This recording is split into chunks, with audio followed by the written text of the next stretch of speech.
Hello and welcome to News Today. I am Kemeni Nyamani. I'm coming up over the next 60 minutes. Muslims in Ghana join colleagues from around the world to mark Eid-UL-ADHA. And sports, Black Stars of Ghana set to lock horns with the Pharoahs of Egypt in the first of two-leg World Cup playoffs. On the foreign front, Amnesty International says hundreds of people have died in detention facilities in northeast Nigeria as the army tries to crush an Islamist militant rebellion. My name is Kemeni Nyamani, and over the next 60 minutes I'll bring you details of these stories and plenty more.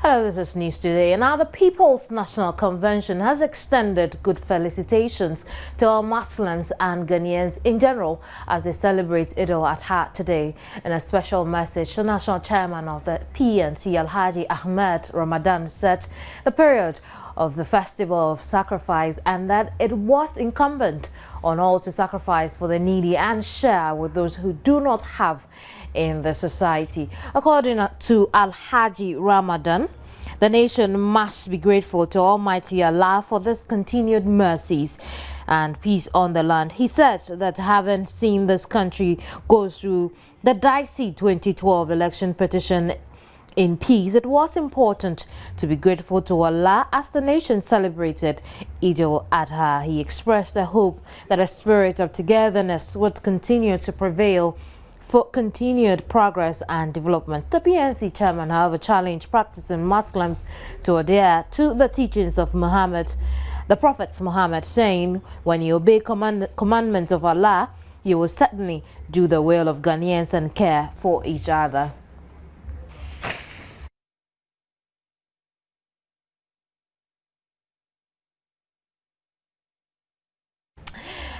In a related story, the New Patriotic Party has to wish all Muslims in Ghana a happy Eid-UL-ADHA. The festival commemorates sacrifice and remembrance of Prophet Abraham and his obedience and willingness to serve God. It is a remembrance of the fact that sacrifices and difficulties are a test of one's faith and principles to impart lessons of courage for the believer to be more accepting of Allah's will.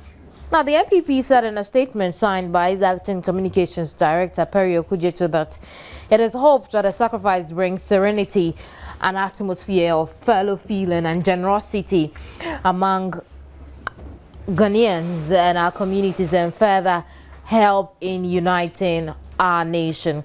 Ghana, as we battle the current social and economic hardship, it's a prayer that Allah blesses all Muslims bountifully for their commitment, prayers and sacrifices as they remain steadfast even in times of very serious challenges. The NPP also congratulated all Muslims who have embarked on the Sacred Heart pilgrimage to the Holy Land this year.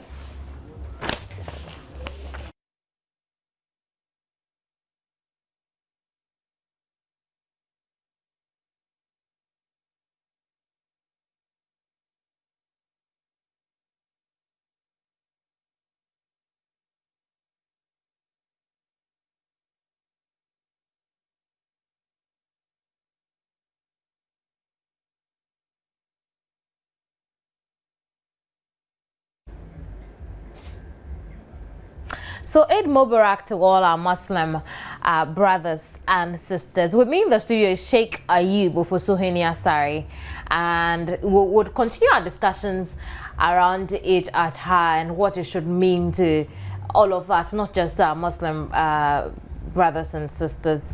Eid Mubarak. It's Eid. I don't understand what you said, but I know it's all good. Yeah, peace. And the Eid Mubarak just simply means a blessed Eid. Oh. And the same as it's Eid, that is a very peaceful one, of course. That is all what we say.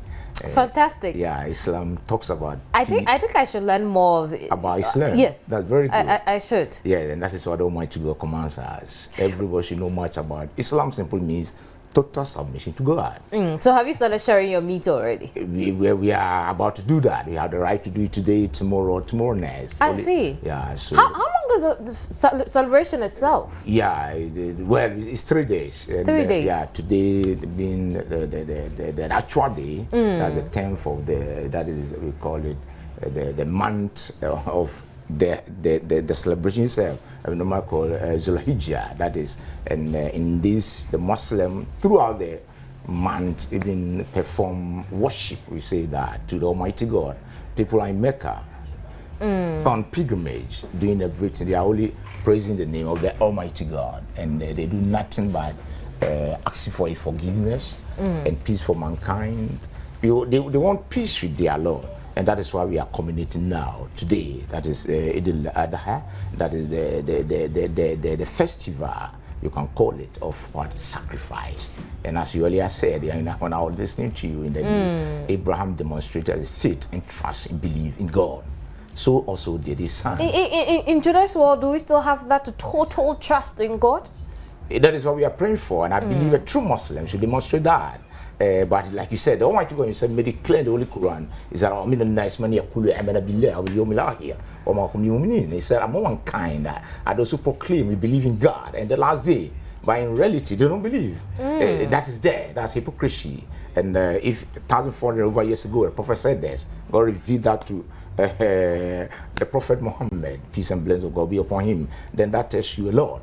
And that means, and humanity by nature lives in that. We believe in the days of Noah.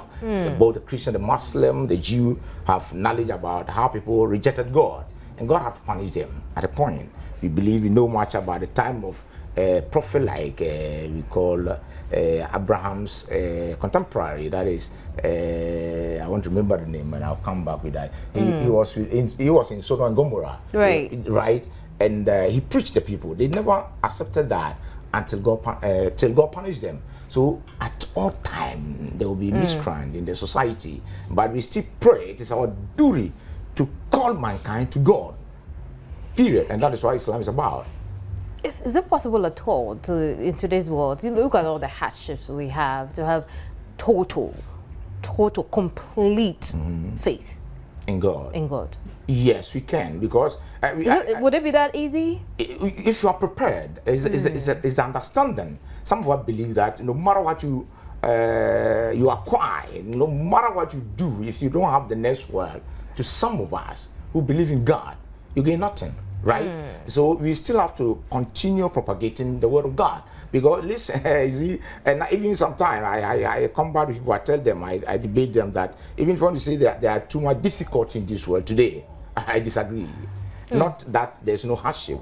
It is there. It will continue to be like that. But in the olden days, like we talk about Abraham, in those days they were walking on camel's back, no car, not even motorbike, even bicycle. You could say it was their lifestyle and they were used to it. Exactly. So if you are also in this, then it's our lifestyle, and you should be used to that.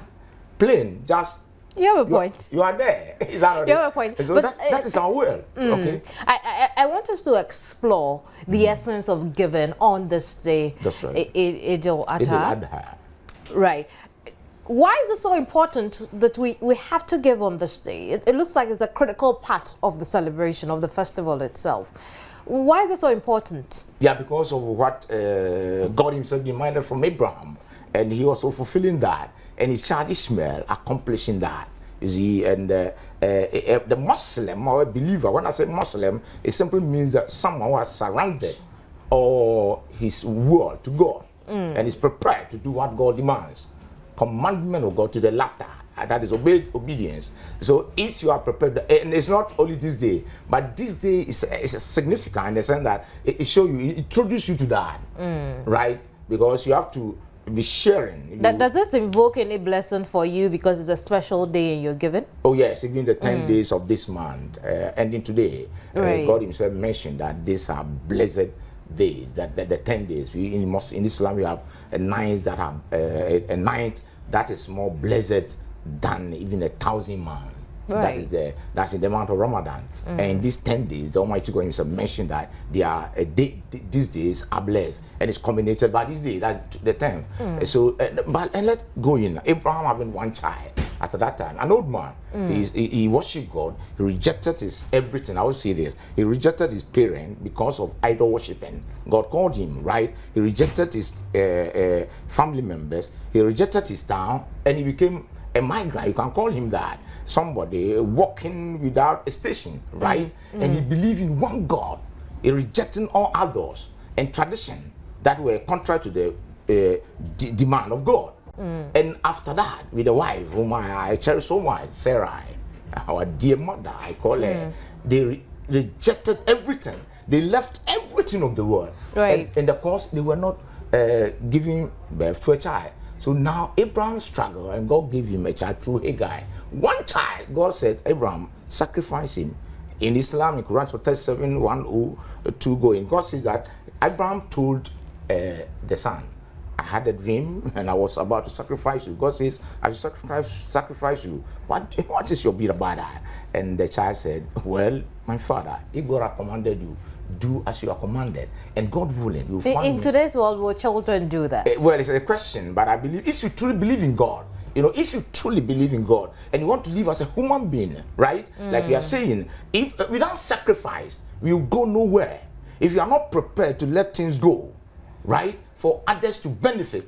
In today's world, it is because of Ishmael, the father Abraham, and the prophets who follow suit, and especially Prophet Muhammad. Meccans, I enjoy a lot. The word, today's attention is there. Millions of people are going there. If they were not to listen and obey the obedience to God, this would not have happened. It would have been somewhere else. So if we Ghanaians or Muslims all over the world are not prepared to sacrifice, and this is a lot of that, kill a ram, share it. The Quran, Islam tells you that God don't need the blood. He doesn't need the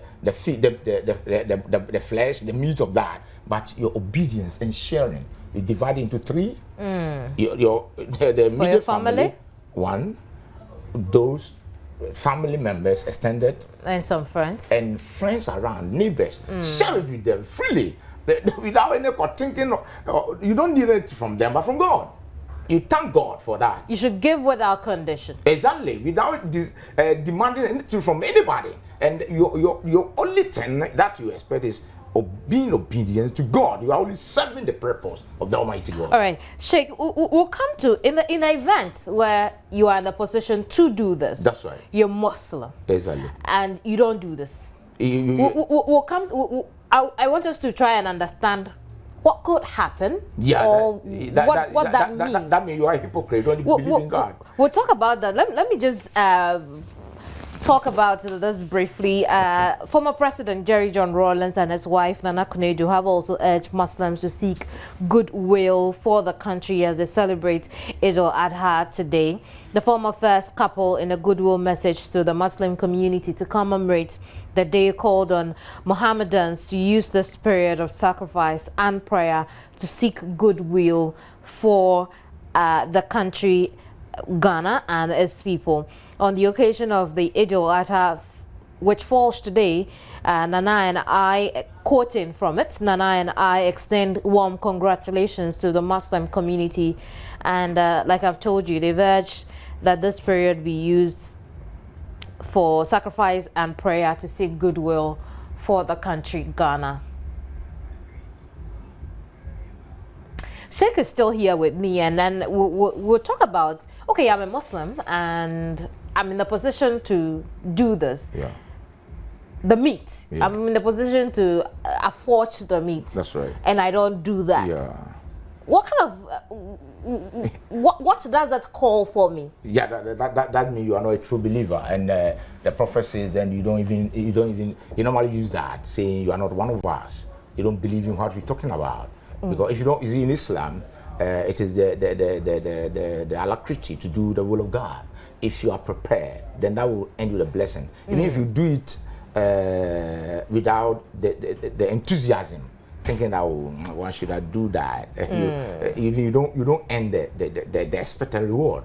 So every Muslim, if you have the means, and you see, is the means which I want to make clear. It means a Muslim don't understand. God don't compel you to do something that you cannot. Right. If genuinely you cannot do it, there's no need. God don't demand that from you, and you'll not be blamed for that. In Islam, anything that you have good intention, he said, the Prophet said, "Kulli amal biniyat." He said, everything that you do, you'll be rewarded according to the intentions. Right? Absolutely. That's right. So if you have the means and you say you won't do it, it's up to you. It's up to you. And in Islam, because on the day of judgment, God will deal with you. You are not part of believers, right? And not here only. This is a day we are celebrating, but this inculcating the believer to be sharing, not this day only, throughout the years that you live on earth. Because in Islam, you are rich and you're not prepared to share what you have with your family, the close associates and friends, the poor, the needy, the orphans, and the widows. If you don't do that, God made it clear in the Holy Quran that on the day of judgment, you'll be punished for mere miser. And you try not to share what God has given you. He said, you are only caretakers. That's what the Quran tells you. He said, tell those unbelievers, that what I've given them, they are caretakers. They should share it according to my desire and what I want. And by sharing, you yourself feel happy. If I put my hands here, give you something, I feel something. I feel that, no, I'm good, right? And you also appreciate saying thank you. But you know that, I want us to wrap up with this one. Do you know that a lot of non-Muslims believe that during those festivities, when they take from you, it means you're taking away their blessings? How do you feel about that? No, even when you receive something from somebody, you're also blessed. In Islam, that's what we believe in. If you are given a gift, it said receive it, and that is a blessing. You have agreed, you have accepted something, then it is love. Should you give something to your enemy, would that person accept that? He won't. Is that not it? So that will show that there's a problem between the two. Right. So he even accepting that, he's also blessing you. You also bless him, right? So you bless him, and he also blesses you. Right. Likewise. So there's nothing like taking someone's blessing away. In Islam, we don't believe in that. Thank you very much, Sheikh. Sheikh Ayubu Fosuhene Asare joined us on this day as we mark the Eid-UL-ADHA festival. So but let's move on now. And the Volta River Authority has described the recent increase in electricity tariffs awarded them by the Public Utilities Regulatory Commission as inadequate to meet their costs and is threatening to resort to power rationing unless they are reviewed upwards. At a news conference addressed by its acting chief executive, it says though it requires a minimum tariff of 16 pesos to produce a kilowatt hour of electricity, the PURC awarded less than 12 pesos. Engineer Kek Kofi explains the revenue from the current tariff will not be enough to even buy crude oil for the operations. According to the VRA, the 11.49 pesos awarded it by the PURC cannot meet the 15.78 pesos cost of generation, which is even exclusive of maintenance and overhead costs. In our representation to the PURC, we had argued that even the cost of crude oil should get our tariff to 15.78 pesos per kilowatt hour. It must be noted that this cost did not include maintenance and overhead costs. The VRA's year-to-date average cost of production, including maintenance and overall costs, is weighted average of about 19.2 pesos per kilowatt hour, which is less than the 30% of what VR asked for. With the PUR's approved rate of 36%, what we receive is just 11.5 pesos per kilowatt hours of electricity produced. Regrettably, even with the current bulk generation tariff of 36%, total revenue stands at $900 million, while the authority's fuel bill alone stands at $1.3 billion, creating a deficit of about $400 billion. The authority, meanwhile, says the automatic tariff adjustment formula should not be tampered with so that future increases would be moderated and made more bearable for consumers rather than the one-off increase. It must be noted that since the last quarter of 2011, the PRC had imposed a freeze on quarterly tariff adjustments in spite of rapid depreciation of the cedi against the dollar, explosion in fuel costs, and large volumes of crude oil purchases, and problems associated with natural gas supply for Nigeria.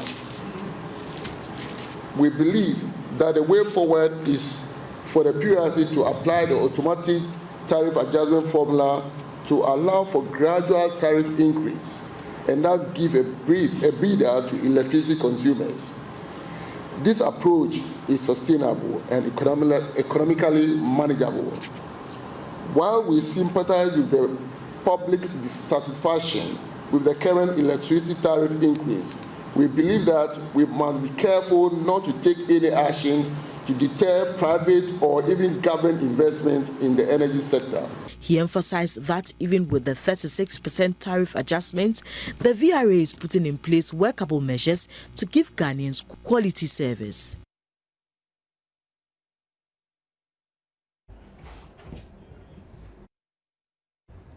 Let's stay with the VRA, and it has secured funding worth $22 million from KfW, a German government funding agency, for the development of a 12-megawatt solar power plant at Jarapa in the Upper West region. The funding comes on the heels of the inauguration of VRA's first solar project of 2.5 megawatts at Navrongo in the Upper East region in May 2012. According to the acting chief executive officer, Kek Kofi, the investment in the solar and wind farms were in line with the VRA's vision of building 150 megawatts of such farms for the next 5 years under its renewable energy project. Kofi indicated that the VRA had focused on a number of expansion projects designed to ensure the availability and accessibility of electricity, also in line with its short to medium-term goal of adding 500 megawatts to the country's power generation mix.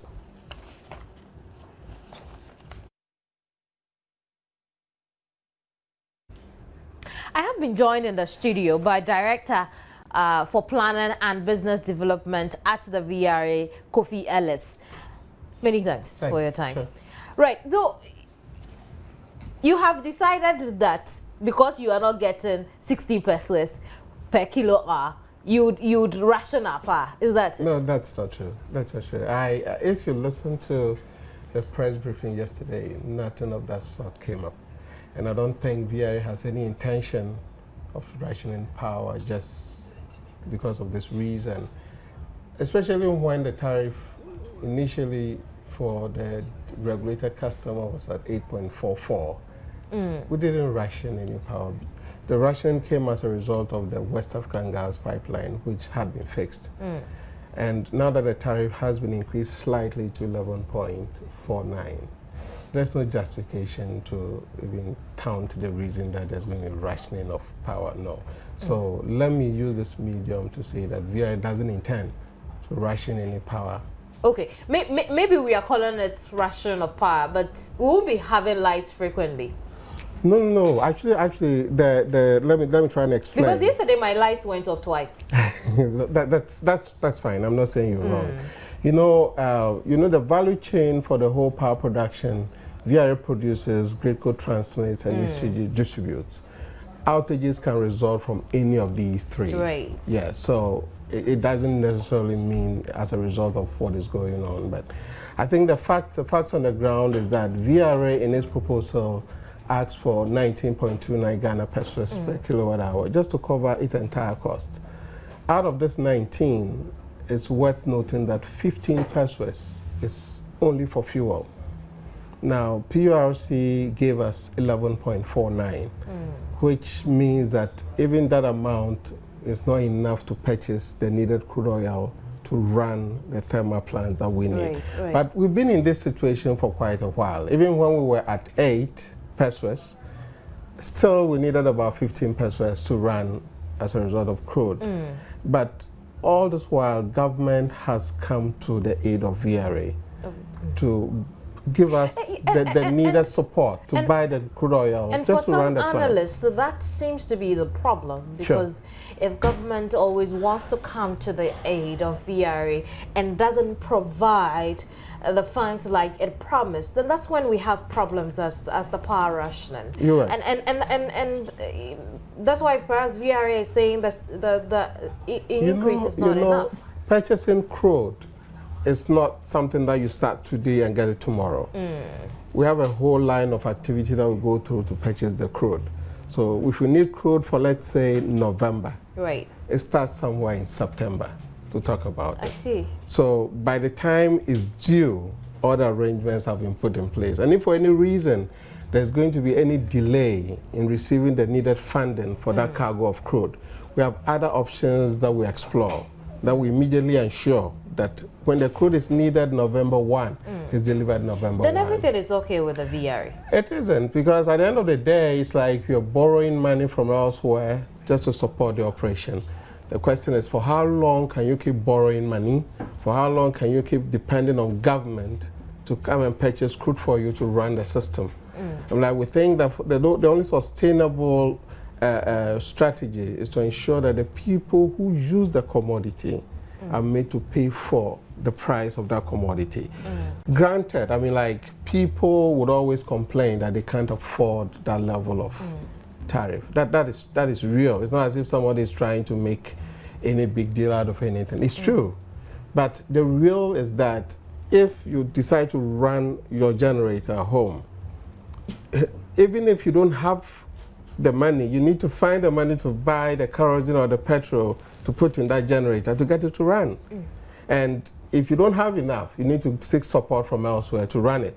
So if the household can put their hands together and raise the needed money to run that generator, all the best. Otherwise, you have to depend on somebody else to help you run that generator. How are stakeholders, I mean, ECG inclusive, how are we dealing with when it comes to plugging the holes in our system? When you say plugging the holes, can you be specific? A lot of times we've heard about the wastage we have in the system, the illegal connections, the people who do not pay their bills, including government itself, and all those things. How are we dealing with those things? Because it's also a critical point when it comes to... Yeah, let me take it first of all from the VRA end. I mean, VRA would... The talk has always been that government owes us a lot of money, government hasn't paid, and I can say for a fact that as at the end of 2012, government had paid us almost everything it owed for the us. VRA. Yes, we're left about $30 million that government had to pay. Oh, that's a lot of money. I'm talking about 400 million stuff. So if it's paid and it's left with 30, that's still...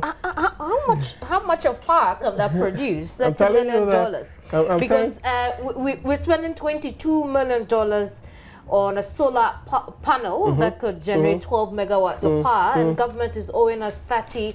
That's at the end of 2012. That's like another solar panel. And this year alone, government has purchased crude to the tune of almost 300 million. What happened to the gas? The gas is flowing. I'm like, we had gas flowing from Nigeria a couple of months ago. After the pipeline got broken and was fixed, the gas is flowing. We have gas of about 70 million scuff per day. That is enough to run maybe 2.5 gas turbines. We have about 5 to 6 gas turbines. So the remainder gas turbine we need to run on either fuel or gas. And that's how come we run it on crude oil. And for this coming 2014, we're going to require a total of 14 cargoes. When I say 14 cargoes, I mean one cargo is about roughly $50 million. So we're going to need 14 cargoes for the coming year. And of crude? Of crude, yes. Of crude. And out of this 14, VRA can only support maybe 6 or 5. That means that the remainder would have to come from government. You see, or borrow. Or borrow, yes. And it becomes a bit scary if you want to depend on somebody for all this huge amount of support just to keep the power system running. That's how come we keep saying that, fine, the tariff has been increased, but we still have a problem, especially maintaining the kind of power system that we have. If we are getting gas, gas is cheaper than crude. Why are we not looking at expanding, getting more gas? Okay, good. That's a good question. You know, the gas pipeline from Nigeria is capable of giving us about 450 million scf full. Now, the problem in Nigeria is that they need to satisfy their domestic needs first. And the second biggest problem is the fact that the production of gas is on the eastern side of the country and the pipeline is on the western side. So there's a local distribution pipeline between east and west. And that local distribution line has its own reliability problem.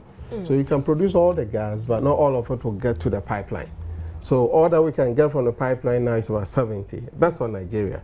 But aside that, there are other pockets of gas producers close to the gas pipeline. And next week, we're going to Nigeria. We started talking to them already. Right. But the idea is to explore if they can also give us some gas to add on to the letter that we're getting from the main producers of Shell and Chevron on that side. That's Nigeria. On Ghana, we all know that by next year, mid-June, or mid-next year, Ghana Gas will start producing. We'll get roughly about 90 from Ghana Gas. Very good. And that's enough at least to satisfy a lot of the remainder of the generators that are running on crude. But into the future, if we need more gas, the strategy is to go for what we call liquefied natural gas. And we are far advanced in our search. Seriously far advanced in our search, because when you say we are far advanced in our search, as in, first of all, it involves 3 main components. You need to get the commodity ready, that's the liquefied gas ready. It's out there, you can go and buy it. Anybody can go and buy it. That's true. You need to have what we call a floating vessel that can convert the liquid gas into natural gas. That's true. And then you need to have an infrastructure on land so that when the gas is produced, it can flow from the vessel to where you need it. And so far advanced, so far advanced means that there's we've done a study. I'm like, the study is just about being commissioned, let me put it away, where we would locate exactly where that infrastructure should be sited and constructed.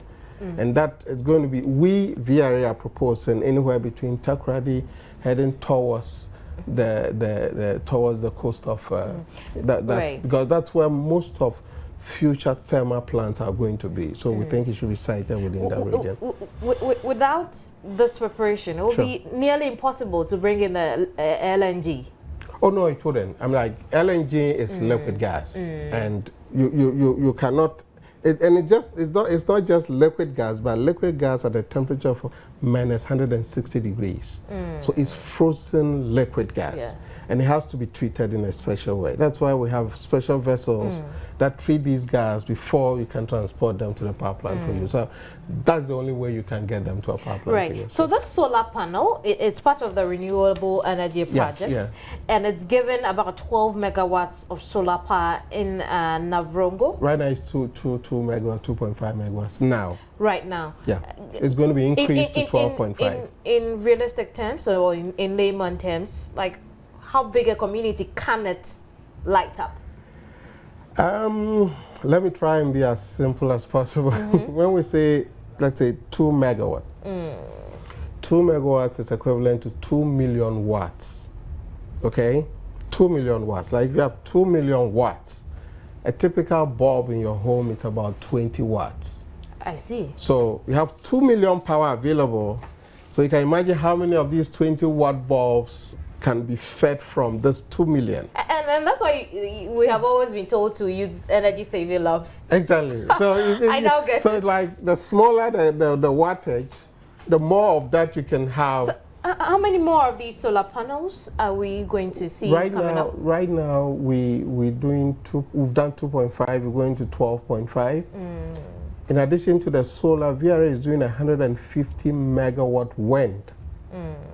So we want to put in solar and wind within our portfolio so that going into the future, we don't just depend on just crude oil, just hydro and stuff. We have other natural resources that we use to produce power. At least we want 10% of our capacity to be renewable, and that's going into the future. That's our strategy. Future, say how long from now? Oh, we've started. I'm like, yeah, we've started. Like the 2 megawatts is going to 12.5. If the 150 comes in, I'm like, we're growing the renewable energy sector.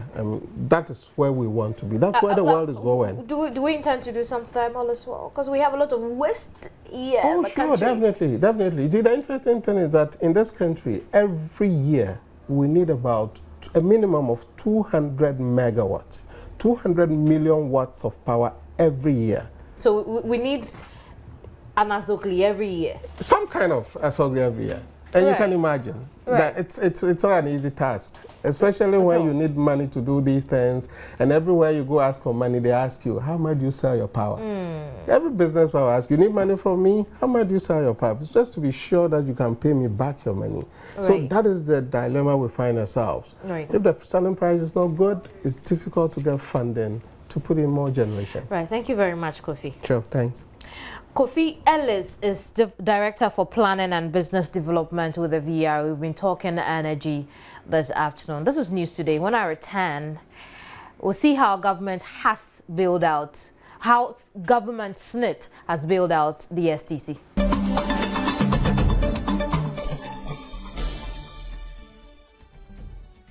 You're watching News Today, and thanks for staying on. Now, the government of Ghana and the Social Security and National Insurance Trust have reached a compromise on how the latter should dispose of its stake in the ailing INTERCITY STC Coaches Limited. The initiative is aimed at reviving the fortunes of the once vibrant transport company, which has over the past 10 years lived in its glorious past due to lack of investment. The Director of Road Transport at the Ministry of Transport, Robert Kumi, said that the two stakeholders recently agreed that government's 20% shareholder should look for a strategic partner to buy SNIT out of the transport service provider company. The search for the strategic partner is set to start soon. He adds that it would very likely conclude before the end of the year. SNIT acquired the 80% stake in STC in 2003, after which Vanet Consortium bought that stake,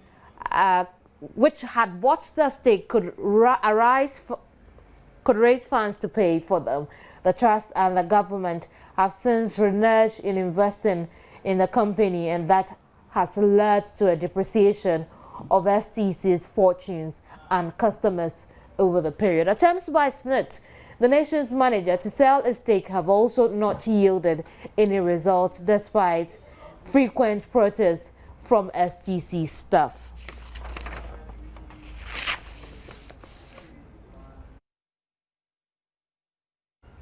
Minister of Lands and Natural Resources Alhaji Inusa Hussaini says government is not oblivious of the current layoffs among other challenges in the mining sector, and is hence working fervently to cushion the sector from collapsing. He says government is considering adjusting the fiscal regime to guarantee mining firms some margin of profits to stay in business.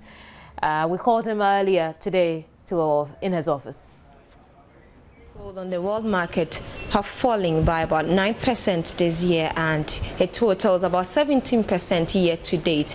Now, the falling prices have led mining firms to lay off about 2,000 workers, we are told. And I'm here at the Lands and Natural Resource Ministry to speak to the minister in charge, Honorable Inusa Hussaini, to tell us what exactly government is doing to cushion the mining sector from a total shutdown. First and foremost, I want to know how worrying this particular situation is to you.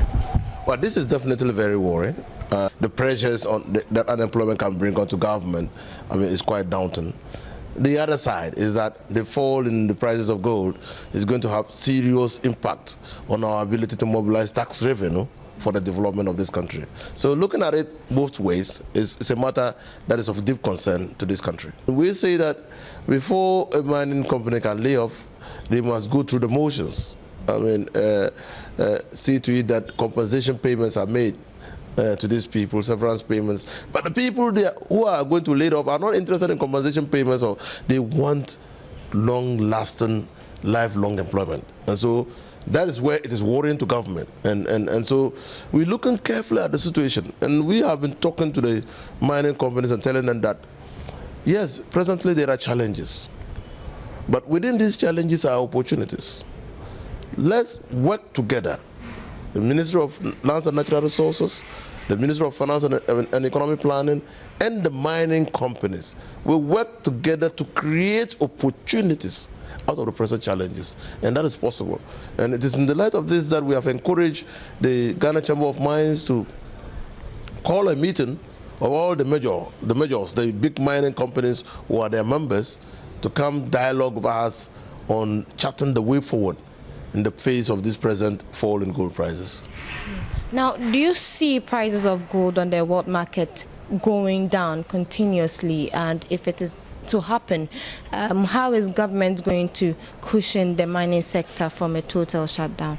Government is looking closely at the fiscal regime to see what adjustments can be made in the fiscal regime and fiscal policy to assure government of the needed revenues and also guarantee the mining companies of some margin of profit to continue to stay in business. And that's what we are doing now. That's it for business. It's now time for some sports news brought to you by Tigo. Big day for the Black Stars and Ghana as a whole, and the New Patriotic Party, political party in Ghana, would like to send a goodwill message to the Black Stars ahead of their match against the Pharoahs of Egypt today at the Baba Yara Sports Stadium. In a statement, the party says it believes strongly that with sheer determination and hard work from the country's players, the technical team and management, and the unflinching support of Ghana, the Black Stars will tomorrow take a giant step, reaching Brazil for the 2014 World Cup. Read a full statement on myjoyonline.com.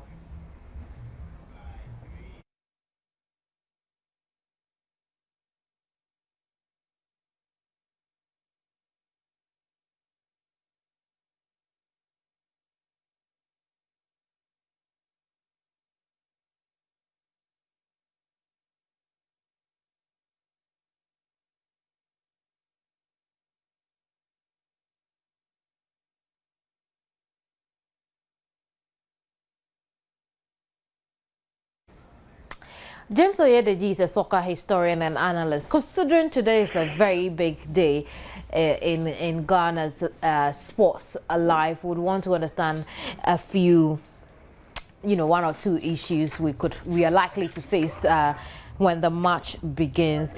Good morning, James. Good afternoon, rather. Good afternoon. Right, and so Ghana is meeting Egypt today. I'm entering your office. There's too much noise outside. Right, and so we'll then get back to James when he is ready. But let's move on to some other issues. And the Black Stars of Ghana will this afternoon lock horns with the Egyptian counterparts, the Pharoahs at the Baba Yara Stadium in Kumasi. This is the first of two-leg playoffs before any team can secure a place in Brazil 2014 World Cup.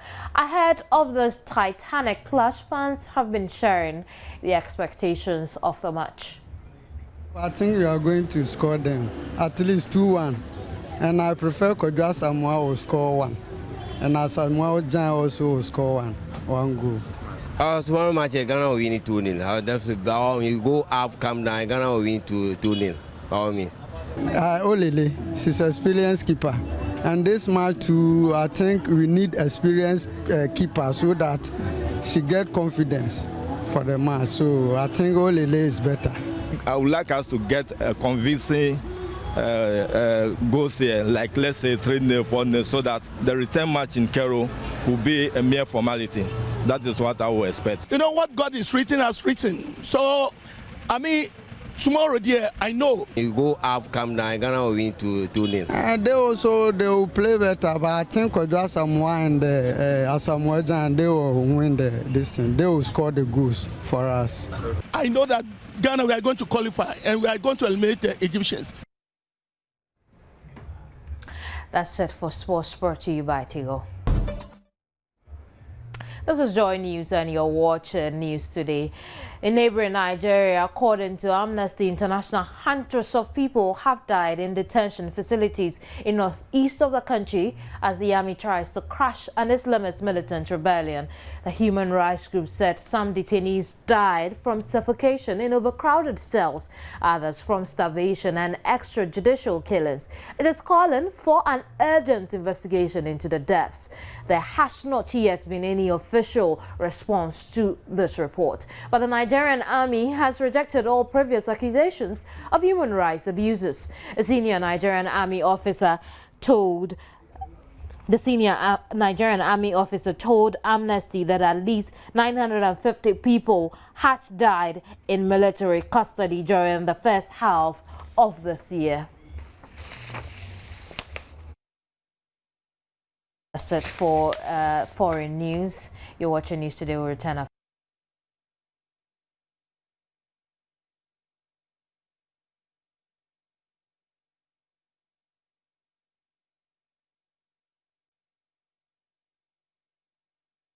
Sarkodie says his new album, Psychology, which has 30 songs, has strategically been put together to cater for a short break he intends to take from music and get some other businesses going.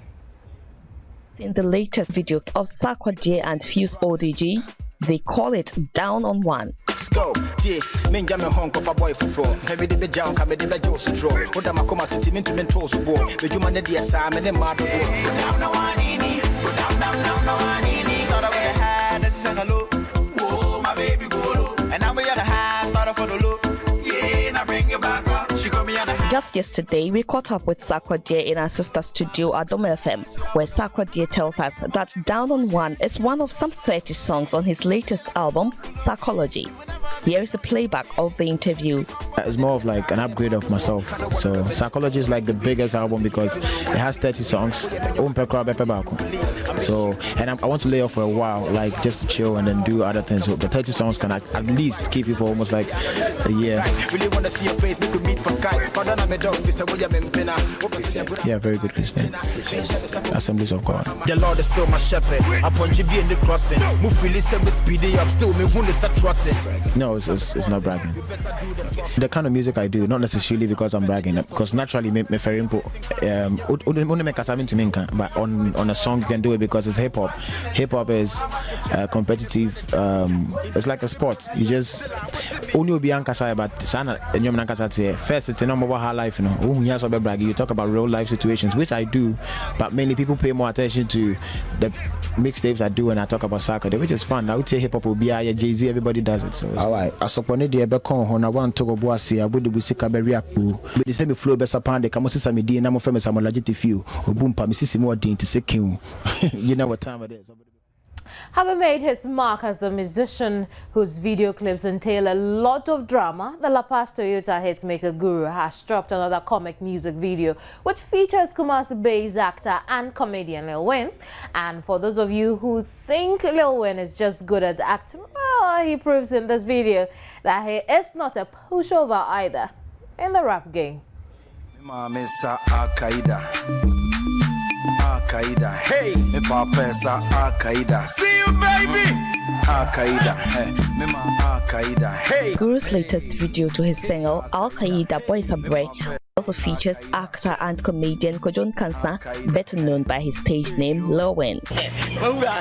Wait a minute, I want to introduce my name to you. We didn't cancel for you, aka Lil Wayne. And you get the scene heavily, sealing, counseling, Jackson, and situation. What's out in India about me, a musician? Oh, we tell you about me, Mamma, who we tell you about me. No way.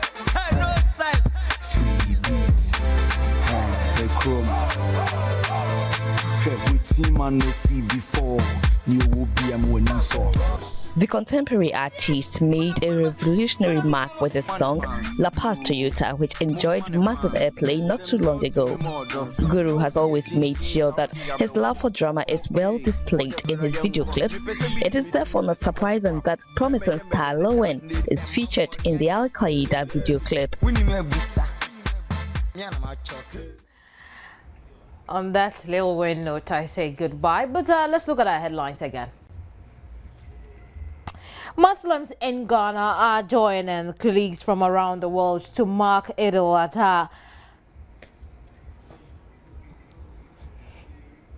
Black Stars of Ghana set to lock horns with the Pharoahs of Egypt in the first of two-leg World Cup playoffs. Amnesty International, a new report, has said hundreds of people have died in detention facilities in northeast Nigeria as the army tries to crush an Islamist militant rebellion. Thanks for watching News Today. My name is Kemini Nyamani Amano. Enjoy your holiday.